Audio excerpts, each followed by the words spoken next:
8 years ago, I was living on an island off of Hong Kong, and I got a phone call in the middle of the night. It was my mom calling from Riverside Hospital in Toronto. "Come home," she said. "Your dad's dying." I raced to the airport, and when I got to the hospital, my dad was still alive. And his eyes were open, but he didn't have a lot of life left in him.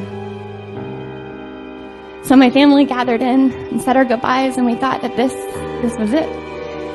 But my dad, whose motto in life was never give up, just wasn't ready to give up. It was the first time in a long time we'd all been together as a family, and he just wanted to be together with all of us. So we hung on.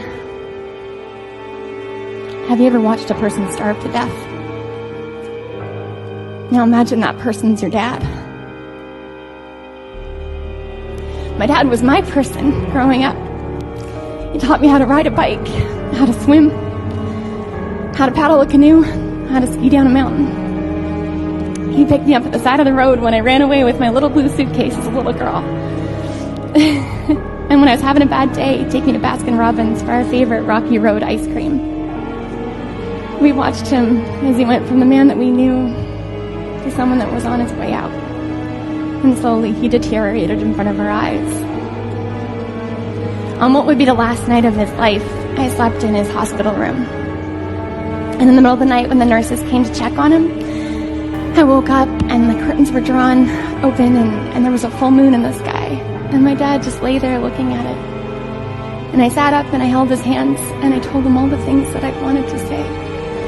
I told him that I was sorry. I was sorry for running away to the other side of the world, and that I was sorry that I wasn't there for him.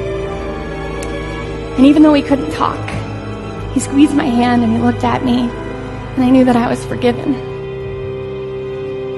And the next day, with my brother and my mom and I holding his hands, my dad took his last breath. That week together and my dad's death, it changed my life.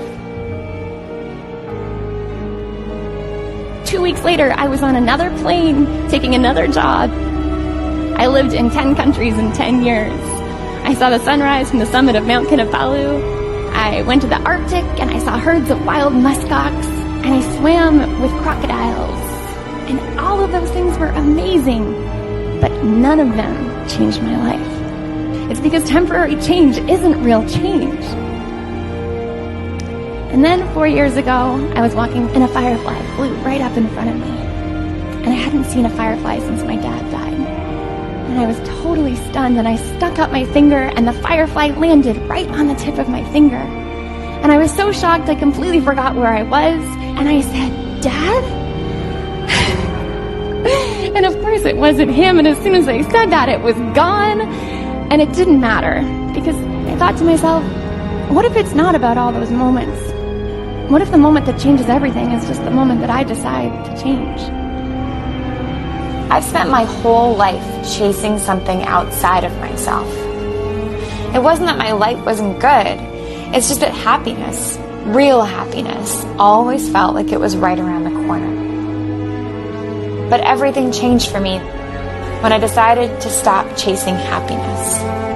I decided to stop looking all over the world for a moment or an experience or a person to change my life.